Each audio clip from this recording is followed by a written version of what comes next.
नमस्कार, स्वागत है आपका न्यूज लॉन्चर पर। मैं हूं नीलू व्यास। बात करते हैं कंगना रनौत की, क्योंकि कंगना रनौत लगातार हेडलाइंस में बनी हुई है। कभी वो अपने बयानों की वजह से और कभी वो जो सोशल मीडिया पर पोस्ट करती हैं। अब कल उन्होंने अपने इंस्टाग्राम पर और फेसबुक पर एक राहुल गांधी की तस्वीर पोस्ट की। अब ये तस्वीर मैं आपको दिखाना चाहती हूँ। अनूप, अगर आप उस पिक्चर को पोस्ट करें, ये देखिए, ये राहुल गांधी की तस्वीर है और नीचे जो लिखा है वो उससे भी इंटरेस्टिंग है कि जाति जीवी जिसे बिना जाति पूछे जाति गणना करानी है। यानी कि जाति को लेकर जो अभी अनुराग ठाकुर ने जो सवाल खड़े किए थे कि राहुल गांधी की जात क्या है, उनको पता ही नहीं है, और ऐसे में वो कास्ट सेंसस की बात और जाति जनगणना की बात कैसे कर सकते हैं, उसी पर चुटकी लेते हुए और ये तस्वीर राहुल गांधी की उन्होंने पोस्ट की है, जिसमें उन्होंने जालीदार टोपी पहनी है, माथे पर चंदन और तिलक है, गले में क्रॉस है, और इस तरीके की तस्वीर, वो भी मॉफ की हुई तस्वीर इस तरीके से किसी का को की लगाना पहली बात तो अपराध है। दूसरा ये कि कंगना रनौत इस पिक्चर को पोस्ट करके क्या सिद्ध करना चाह रही हैं? क्या वो अपनी मूर्खता को सिद्ध कर रही हैं, या वो ये बता रही हैं कि वो कितनी नीचता पर उतारू हैं? और ऐसे में जो अगला सवाल खड़ा होता है कि क्या कांग्रेस अब इसके खिलाफ क्या एक्शन ले सकती है? कांग्रेस की अगली रणनीति क्या होनी चाहिए? क्योंकि जिस तरीके से राहुल गांधी की छवि को लगातार खराब करने की कोशिश की बीजेपी ने, उनको पप्पू कह कहकर, और अब जब वो जननायक के रूप में उभर रहे हैं, तो ऐसे में एक बार फिर से कंगना रनौत जैसे लोगों ने उनकी छवि को खराब करना शुरू किया है। तो क्या कंगना रनौत माफी मांगेंगी? क्या राहुल गांधी उनके खिलाफ एक्शन लेंगे, या फिर कांग्रेस का जो डिजिटल मीडिया सेल है, क्या वो कुछ करेगा? क्या इसका जवाब नहीं देना चाहिए? भले एफआईआर कांग्रेस करे या ना करे, वो तो बात की बात है, लेकिन क्या इसको सोशल मीडिया पर भी क्या काउंटर नहीं करना चाहिए? ये एक बड़ा सवाल है जिस पर हम बातचीत करेंगे। हमारे साथ गिरीश जोशी जी हैं, वरिष्ठ पत्रकार, पॉलिटिकल कमेंटेटर। गिरीश जी, आपका स्वागत है। और पहला सवाल है कि कंगना की ये जो मानसिकता है, और ऐसे में क्या कांग्रेस को कंगना के खिलाफ एक्शन नहीं लेना चाहिए? नीलू जी, एक्शन लेने से ये होगा कि उनका पर्पस सॉल्व हो जाएगा। वही तो चाहती हैं, क्योंकि ये बॉलीवुड का एक हैबिट रहा है पहले से कि उनको अगर अपनी फिल्म को सक्सेसफुल करना है या पब्लिक को थोड़ा क्यूरोसिटी क्रिएट करना है, तो वो किसी एनजीओ को पैसा देके वो उसका विरोध करवाएंगे, उनके पुतले जलवाएंगे, प्रोड्यूसर को गालियां दिलवाएंगे, थिएटर में कुछ करवा देंगे हंगा। तो ये करके उनकी पिक्चर को, और ये ज्यादातर हमने देखा ऐसे सब इंसिडेंट्स में पिक्चर का कलेक्शन बहुत ज्यादा बढ़ जाता है। तो ये वहीं से सीख कर आई है, क्योंकि इनका इतिहास तो वैसे ही कंट्रोवर्शियल रहा है। आप देखिए, उन्होंने जावेद अख्तर जी ने भी उनके ऊपर केस किया था। वो कोर्ट को भी कुछ नहीं समझती हैं। She doesn't appear, non bailable warrant को भी वो जवाब नहीं देती। लेकिन उनका थोड़ा सा जो वो रेंडेवोज इसलिए क्योंकि वो बीजेपी की एमपी है और उनको थोड़ा सा सपोर्ट लगा हुआ है, क्योंकि ये जो लूज कैनन्स बीजेपी ने कुछ छोड़ के रखे हैं, जैसे ठाकुर है या ये कंगना जी है। अब इसका रिएक्शन आप देखिए कि अभी तक जो उसको सपोर्ट कर रहे थे, उनकी खुद की सिस्टर रंगोली जो चंदेल है, उसने बिल्कुल आके वो खबर अड्डा पे खुलकर बोल दिया है कि इनके ऊपर तो केस करना चाहिए। ये क्या बोल रही है, इनको खुद को नहीं पता है, और वो बोल रही नशेड़ी है। तो बोले, आप एमपी होकर एक एमपी के खिलाफ ऐसा कुछ स्टेटमेंट दे रही हैं, आपके पास कोई सबूत नहीं है। और आप खुद जब भी आपका वीडियोस वायरल हो रही हैं कि भाई आप तो दारू भी पीती हैं, आप डांसेस भी करती हैं, आप किसी चीज को कोई मानती ही नहीं है, कोई प्रोटोकॉल को। तो बोले उनको ऐसी लूज टॉक नहीं करनी चाहिए। उनका पहली ड्यूटी ये कि वो जाएं अपने इलाके में जो नेचुरल डिजास्टर हुआ है उसमें उन पीड़ितों से मिले, उनको कुछ हेल्प करने की कोशिश करें। उसके बजाय वो अपने आप से ट्वीट करके बोल देती हैं कि मेरे को गवर्नमेंट ऑफिसरों ने बोला कि आप मत आइएगा। तो ये जो उनका पूरा इमेच्योरिटी दिखा रही है। लेकिन दुख की बात यह है कि बीजेपी ने ऐसे लोगों को क्यों चुन के रखा हुआ है, वो अब समझ में आ रहा है कि उनको इसलिए रखा है कि आपके पब्लिक का जो अटेंशन अब सीरियस मैटर्स जो चल रही हैं, आपके इलेक्शन में 79 सीट्स ऐसी हैं जिसपे शायद सुप्रीम कोर्ट आज नहीं तो कल डिसाइड करना चाहेगी कि भाई वो सीट्स में उन्होंने 5 करोड़ वोट कहां से बढ़े थे। उससे आप माइंड डाइवर्ट कर लीजिए। महाराष्ट्र में जो वॉर ऑफ वर्ड्स चल रहा है, इनको ग्राउंड रियलिटी का पता है कि उनकी पोजीशन महाराष्ट्र में बहुत ही ज्यादा खराब होने वाली है। वो भी उन्होंने अपने हाथों से क्रिएट किया है। तो इन्होंने कंगना जैसे कैरेक्टर्स को छोड़ के रखा है कि आप कुछ भी बोलते चलिए। लेकिन उसने क्या किया है, अब अभी तो नए लॉज के अंदर this is a big offence. तो उस पे लेकिन केस करने से राहुल जी ने बहुत ही एक इंटेलिजेंट स्टेप लिया कि उन्होंने पार्लियामेंट में ठाकुर के सामने बोला कि मेरे को आपकी माफी नहीं चाहिए, आपको जितनी गालियां देनी है आप दीजिए, क्योंकि मैं जो मुद्दे हैं, पब्लिक को लगते हुए मुद्दे हैं, जिसके लिए मैं यहाँ एमपी बना हूं, तो मैं वो काम करूंगा। मैं आपको सवाल पूछता रहूंगा, नीट पे क्या हुआ, 24 लाख बच्चों के फ्यूचर का क्या होगा। आपने कहा कि अगर कांग्रेस इनके खिलाफ कोई एक्शन लेती है तो फिर तो इनका जो एम और ऑब्जेक्टिव था वो पूरा हो जाएगा, लेकिन क्योंकि ये जी सोशल जी। मीडिया आई थी, तो क्या जो कांग्रेस का सोशल मीडिया डिपार्टमेंट है उनको इस चीज को पुरजोर तरीके से काउंटर नहीं करना चाहिए? कैसे काउंटर करना चाहिए? गांधीगिरी से करना चाहिए या फिर मुंहतोड़ जवाब देना चाहिए? कैसे किया जाए? नहीं, इसमें देखिए, एक जी ऐसा है, आप एक साइड देख लीजिए, इन्होंने राहुल जी के ऊपर इतने सारे केस करके रखे थे, ये सोचा कि वो इसी में घूम के डिस्प्यूट जाएंगे तो पार्लियामेंट में हमको डिस्टर्ब नहीं करेंगे। लेकिन हिडन एडवांटेजेस हर जगह होते हैं, उनको आपने डेट पे भेजा तो वो मोची से मिलके आ गए। अब वो डेट वाली मैटर सेपरेट रहेगी, लेकिन वो मोची को मिलना और उनके साथ उनका इंटरेक्शन करना, तो ये suddenly becomes a very big story. तो आप जो चाहते थे कि राहुल जी को डिस्टर्ब करें, उसकी जगह तो वो ज्यादा हाईलाइट हो गए, तो आपका ये एस्पेक्ट काम नहीं कर पाया। आज अगर कंगना पे केस करते हैं और अगर उनको कहीं जेल हो गई या पुलिस उनको पकड़ के ले गई, तो वो अननेसेसरी हीरो बन जाएंगे। I think opportunity should not be given for that advertisement. तो ये सही है। हाँ, अगर कोई कांग्रेस का प्रवक्ता, जैसे मोदी के नाम से बहुत लोगों को आहत हो गए थे और उन्होंने राहुल जी पे केस कर दिया, ऐसे कोई पब्लिक में से कोई केस करता है, that would be a different thing. लेकिन अगर कांग्रेस इसको एक्टिवेट करती है, तो ये जानबूझ के, क्योंकि अभी भी होम मिनिस्ट्री इनके पास है, वो यही खेल करेंगे कि भाई आप आइए, उनको अरेस्ट करके लेके जाइए। तो क्या होगा, वो पूरे रूट पे उनकी हाईलाइट होगी।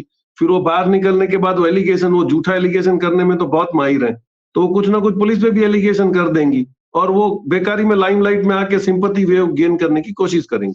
तो मैं समझता हूँ पॉलिटिकली इस जंक्शन पर और सारे जो मुद्दे हैं उनको हाईलाइट करना बहुत जरूरी है। आप देख लीजिए, अभी जो केस हुआ यूपी में, केस उसके अंदर वो किसी को प्लांट करने की कोशिश कर रहे हैं। अभी मैं किसी का इंटरव्यू सुन रहा था, कोई सपा के पवन जी हैं, वो इंटरव्यू दे रहे थे कि एफआईआर उन्होंने चेंज कर दी है, उन्होंने आदमियों के नाम बदल दिए हैं। तो अगर इतनी डर्टी गेम्स करते हैं, इसके बीच में कांग्रेस या इंडिया गठबंधन अपनी एनर्जी और कहीं वेस्ट कर रहे, उससे अच्छा है कि अपने मुद्दों पे लगे रहे, क्योंकि अभी समय बहुत कम है 3 स्टेट के इलेक्शन पे। तो I think they should be on the job. और हकीकत में ये है, आपकी बेरोजगारी हो रही है, अग्निवीर पे आप गलत स्टेटमेंट दे रहे हो, आप केरला पे गलत स्टेटमेंट दे रहे हो, तो वो जो स्पेशल मोशन मूव हो रहा है उसी पे कॉन्सेंट्रेट करें और पब्लिक को ये दिखाएं, क्योंकि पार्लियामेंट के मैसेज आप रोक नहीं पाओगे। कंगना का अरेस्ट होना नहीं होना या उनका वो उनको ड्रगिस्ट बोल देना, उससे कोई नुकसान नहीं होता है। Rahul ji has cross that limit of an impression. अब उनकी लेकिन इंप्रेशन है, आप लोकल। जो जो एक सवाल है कि कंगना इस तरीके के कमेंट्स अगर दे रही हैं तो एक सोची समझी रणनीति के तहत दे रही होंगी। रणनीति क्या है? क्या वो जी रणनीति बीजेपी ट्रोल आर्मी को फीड करने की रणनीति है कि भाई ट्रोल आर्मी को भी मसाला चाहिए, कंगना जैसे लोग बोलते रहेंगे तो उनकी ट्रोल आर्मी को मसाला मिलता रहेगा? दूसरी रणनीति ये हो सकती है कि भाई मोदी और शाह डायरेक्ट राहुल गांधी को नहीं घेरेंगे, कंगना रनौत जैसे लोगों को शिखंडी की तरह सामने खड़ा कर देंगे और बोलेंगे कि आप फायर करिए। क्या ये बीजेपी की रणनीति आपको लग रही है? नहीं, अगर पॉलिटिक्स में इनकी मास्टरी है तो ये बिल्कुल समझ गए होंगे। आपने स्मृति ईरानी के सामने कैंडिडेट जो खड़ा किया, उसी से इनको कांग्रेस की मैच्योरिटी समझ में आ जानी थी कि उनको ऐसे था कि शायद प्रियंका आके खड़ी रहे तो उनको कैसे मैनिपुलेट करके हरा दें, तो उनका एक बड़ा प्लस पॉइंट हो जाएगा। लेकिन Congress is now learn the tricks of the trade.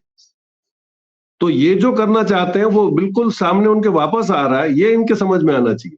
आप देखिए, केरला में इतनी बड़ी जो उन्नत हो गई है, तो उसमें वो कुछ बोलने की बजाय होम मिनिस्टर पार्लियामेंट में बोल रहे हैं कि हमने उनको आगाह कर दिया था, हमने ये कर दिया था। तो आई थिंक अभी वो डैमेज कंट्रोल में से ही भाजपा बाहर नहीं आ पा रही, तो उन्होंने ऐसे लूज कैनन्स कुछ छोड़ के रखे कि आप मूड मुद्दों से भटकाते रहिए। क्योंकि कंगना और दोनों ने एक दूसरे के पीछे स्टेटमेंट क्यों नहीं करा? जैसे ही अनुराग ठाकुर का स्टेटमेंट पूरा हुआ और वो जैसे डाई डाउन होने लगा, तो उन्होंने कंगना को खड़ा किया। आप देख लीजिए, अभी जैसे कंगना का मैटर डाउन होगा तो और उन्होंने और किसी न किसी पागल को खड़ा कर देना है जो कुछ बक देगा, और सारे मीडिया और उसके पीछे लग जाएंगे और वो हम लोग डिस्कस करेंगे कि उसका क्या हो। तो कंगना को हाईलाइट करने से बेहतर ये कि हम उसके साथ वो भी मैटर्स डिस्कस करें जिसके जो भाजपा के लिए रियली बड़ा ही कमरसम सिचुएशन क्रिएट करने वाला। जी। लेकिन मानसिकता क्या है? कंगना को क्या इस बात की गंभीरता नहीं है कि उनको मंडी के लोगों को या हिमाचल प्रदेश जहां से वो चुनकर आई हैं, उन लोगों को भी तो उनको जवाब देना है। वो पहली बार सांसद बनी है, क्या उनको अपनी छवि की नहीं? या फिर उनकी अब स्ट्रैटेजी यही रहेगी, आने 5 सालों में इसी तरीके का रोल करेंगी? और लोग तो उनको स्मृति ईरानी से कंपेयर करने लगे हैं कि स्मृति ईरानी के जाने के बाद उनकी जगह कंगना रनौत ने ले ली है। इनको ट्रोल भी तो वो 2 रुपये वाली ही जो ट्रोल आर्मी है वही कर रही है। People are really annoyed. आप दूसरों प्रोग्राम देखिए तो बहुत public is responding very badly. तो पब्लिक अब समझ चुकी है, क्योंकि अब एक देखिए फ्रस्ट्रेशन का लेवल ये है कि everybody wants the parliament and the MPs of both the opposition and ruling to discuss कि भाई अब ये बर्निंग इश्यूज का क्या करोगे। और जो पढ़ा लिखा तबका है वो ये समझ रहा है कि भाई गल्फ वॉर की सिचुएशन क्रिएट हो रही है, तो उसमें आप इकोनॉमी कैसे कंट्रोल करोगे। हमको ये याद होना चाहिए कि जब हमारे पास 15 दिन के पैसे थे, Manmohan Singh placed all the gold into UK market और वो पैसा लेके उन्होंने हमको कंट्री को स्टेबल। तो ऐसे कौन से डिसीजन आप ले रहे हो? आप तो यहाँ सारी चीजें बेचने के लिए बैठे हो, तो आपके पास सिक्योरिटी मनी कहां पर है? अब तो पढ़ा लिखा तबका वो समझ रहा है। गरीब तबके को आपने 5 किलो अनाज दे दिया, लेकिन तेल तो 200-300 रुपया कर दिया, तो उनको ये सब समझ में आ रहा है। तो हर तबके को अपनी अपनी तकलीफ है, तो उनको ये इस बात से कोई फर्क नहीं पड़ता कि कंगना किसी को राहुल गांधी का फोटो लगा रही, ये लगा रही। और इनएडवर्टेंटली उन्होंने फोटो लगा के तो ये बता दिया कि भाई राहुल जी सबके साथ है, मुस्लिम्स के साथ भी हैं, क्रिश्चियंस के साथ भी हैं, सबके साथ है।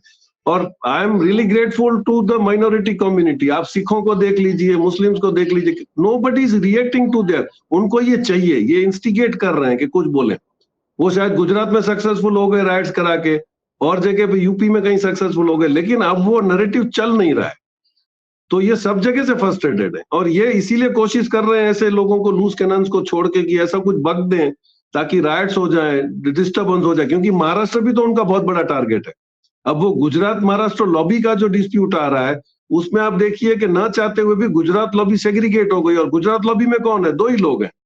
तो दूसरे लोग हैं, उनसे किसी को कोई रिजर्वेशन है। आज राजनाथ सिंह के खिलाफ कोई कुछ नहीं लिख रहा है, गडकरी जी के खिलाफ कोई कुछ नहीं लिख रहा है। तो now it is Gujarat 2 people बनाम द होल ऑपोजिशन। तो ये इनको फ्रस्ट्रेट कर रहा है। तो अब इनके पास जो थोड़े बहुत हथियार पड़े हैं, दोनाली बंदूक पुरानी वाली वर्ल्ड वॉर 2 की, वो फोड़ रहे हैं। उसमें दोनाली बंदूक में ऐसे ही लोग हैं, कंगना रनावत जैसे और ठाकुर जैसे। They are trying it, but it will be very difficult for them to now recover. जी, तो कंगना का जो भविष्य है आपको क्या दिख रहा है कि क्या आप कंगना बीजेपी के पैरों में कुल्हाड़ी मार रही हैं, अपने पैरों में कुल्हाड़ी मार रही हैं, और अंत यही होगा कि इनके खिलाफ कुछ ना कुछ कोई तो एफआईआर दर्ज करेगा जब इस तरीके की लूज कैनन जैसी वो बातें कर रही है? नहीं, इसको सीरियसली कौन ले रहा है मैडम? आप अगर इसके यूट्यूब देखिए तो she has talked every time, she has talked nonsense. कोई भी इसकी बात में कोई दम नहीं होता। जो जिसको पता ही नहीं कि आजादी कब हुई, सुभाष चंद्र बोस पहले प्रधानमंत्री बने थे, व्हाट नॉनसेंस, तो उसकी वो इंप्रेशन ही खत्म हो गई। सिखाया जाएगा इनको, सबक कैसे सिखाया जाएगा कि जिस तरीके की बेहुदा बातें वो कर रही हैं तो वो ना करे, इसके लिए सबक कैसे सीखेंगी वो? मैडम, सारे हथियार लगाने के बाद भी अंत में सबक तो पब्लिक ही सिखाती है। आपको 240 पे लाके जो सबक सिखाया वो पब्लिक ने सिखाया, पॉलिटिकल पार्टीज ने नहीं सिखाया। स्मृति ईरानी को जो सबक सिखाया वो पब्लिक ने सिखाया। तो ये भूल रहे हैं कि ultimately they have to go to the people for the law, और वो न्याय कर देंगे। उनकी सिस्टर खुद बोल रही है कि अब की बार खड़ी रहेंगी तो जीतेंगी नहीं, क्योंकि उन्होंने कोई अच्छा काम तो किया ही नहीं। तो दिस इज द इंप्रेशन। अगर उनकी खुद की पीआर मैनेजर और उसकी रियल सिस्टर ये बोल रही है, तो वो पब्लिक इंप्रेशन से बोल रही है, क्योंकि पब्लिक के कॉन्टेक्ट में उनकी सिस्टर है, ये तो नहीं है। ये तो जेड सिक्योरिटी लेके घूमती रहती है, किसी को मिलती नहीं। तो आई थिंक ये भाजपा ये सब कर करके अपने इंप्रेशन खत्म कर रही है, क्योंकि एटलीस्ट उनको ऐसे कोई 4 अच्छे स्पोक्स पर्सन लाने थे। उनके पास 3 ही ऐसी लूज कैनन है। एक वो संदीप पात्रा है, वो भी जो उनको दिमाग में आता है वो बोल देते हैं। तो I think it's very immatured of a party. Like उनको इतने सारे मुद्दे हैं हिंदुस्तान में। अभी तो आप ये देखिए इंटरनेशनल रिलेशंस भी आपके खराब हो रहे हैं, तो उस मुद्दों पे आप कुछ बोलने की बजाय, प्रेस कॉन्फ्रेंस की बजाय आप कंगना पे प्रेस कॉन्फ्रेंस कर रहे हैं, आप ठाकुर की बात का कॉन्फ्रेंस कर रहे हैं। रेलवे वाला मिनिस्टर जो है वो कुछ भी झूठ बोल देता है। तो आई थिंक अब उनकी झूठ जो है ना, वो भी बर्दाश्त के लोगों के बाहर निकल गई है। और इसका सबसे बड़ा मापदंड है कि सोशल मीडिया में इनके प्रोग्राम के आप पब्लिक व्यूज पढ़ लीजिए, उससे आपको समझ में आ जाए कि how frustrated are the people. जी, तो लास्ट सवाल मेरा यही है, तो इसका मतलब ये है कि कंगना रनौत मोदी जी के लिए एक लाइबिलिटी के रूप में साबित होंगी अब, क्योंकि अगर वो इस तरीके से बोलती रहेंगी तो फिर मोदी जी की लाइबिलिटी है, मोदी जी को ले डूबेंगी कंगना। नहीं नीलू जी, देखिए इसमें अब क्या होता था, पहले अगर कोई कुछ लूज बात कर देता था तो आरएसएस का जो कवर इनका होता था, कवर फायर वाले, वो उसको रोक लेते थे। आपने देखिए नोटबंदी में आरएसएस ने उनको हेल्प करी, that was a wrong step. फिर भी आपने कोरोना में भी गलत काम किया, वो भी आपका स्टेप था। तो उसको कवर करने के लिए जो आर्मी थी अब इनके पास नहीं है। अब जो भी डिसीजन लेना है, लड़ना है, ये गुजरात लॉबी में 2 लोग हैं, वही करना पड़ेगा। तो without the army they can not fight the war. तो अब जो भी वो करेंगे वो मिस फायर होगा, क्योंकि they have been left alone. अब यूपी में से जो थोड़ा बहुत इंटेलेक्चुअल्स का आता था रिपोर्ट, वो भी योगी के साथ चला गया है, तो यूपी में भी से आपका सपोर्ट हट गया, महाराष्ट्र से आपका सपोर्ट हट गया। तो अभी ये क्या करेंगे ये देखना पड़ेगा। They don't have a vision ahead. तो कंगना जैसे लूज कैनन थोड़े दिन में डिफ्यूज हो जाएंगे और कुछ इनके पास अब रहेगा नहीं बोलने के। चलिए, आपका बहुत बहुत शुक्रिया। Thank you so much Girish ji, thank you so much for joining.